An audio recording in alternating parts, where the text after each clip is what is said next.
51% के profit jump के साथ संवर्धन मदरसन ने Q3 के नतीजे पेश कर दिए। चलिए देखते हैं कंपनी के नंबर्स और समझते हैं चीज़ों को।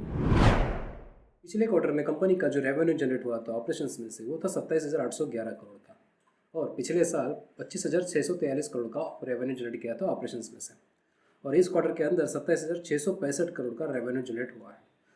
नंबर्स को अगर हम क्वार्टर ऑन क्वार्टर बेसिस पर देखते हैं तो हमें ऑलमोस्ट 1% का रेवेन्यू डिक्रीज होते हुए नज़र आ रहा है, और सालाना तौर पर अगर नंबर को कंपेयर करें तो 8% की तेज़ी देखने को मिल रही है रेवेन्यू के अंदर।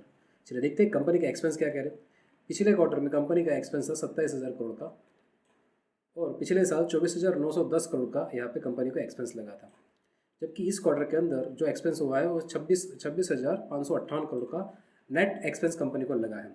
नंबर्स कंपनी एक्सपेंस के नंबर अगर आप देखोगे तो quarter on quarter up down हो रहे हैं, even year on year also, but इस क्वार्टर के अंदर कंपनी का रेवेन्यू भी कम हुआ है, साथ ही साथ कंपनी के एक्सपेंस भी कम हुए। तो ठीक है, आगे देखते हैं कंपनी के नेट प्रॉफिट के बारे में।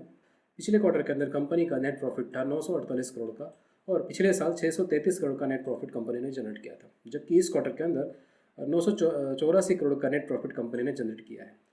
प्रॉफिट को अगर क्वार्टर ऑन क्वार्टर बेसिस पे देखते हो तो ऑलमोस्ट इस क्वार्टर के नंबर हमें 4% की तेज़ी दिखा रहे हैं, बट नंबर्स को अगर सालाना तौर पर हम कैलकुलेट करें परसेंटेज के अंदर तो ऑलमोस्ट 51% का प्रॉफिट जंप हमको देखने को मिला है सालाना तौर पर।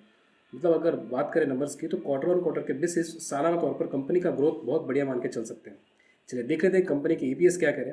पिछले क्वार्टर में 1.29 रुपीज़ का ईपीएस था कंपनी का, और पिछले साल 0.80 पैसा का, जो इस क्वार्टर के अंदर बढ़कर 1.25 रुपीज़ हुआ है। ये थे कंपनी के ओवरऑल नंबर जो आज हमने देखे और समझे। आज के लिए बस इतना ही, मिलते हैं नेक्स्ट वीडियो में नेक्स्ट टॉपिक के साथ। तब तक के लिए goodbye, take care, bye bye.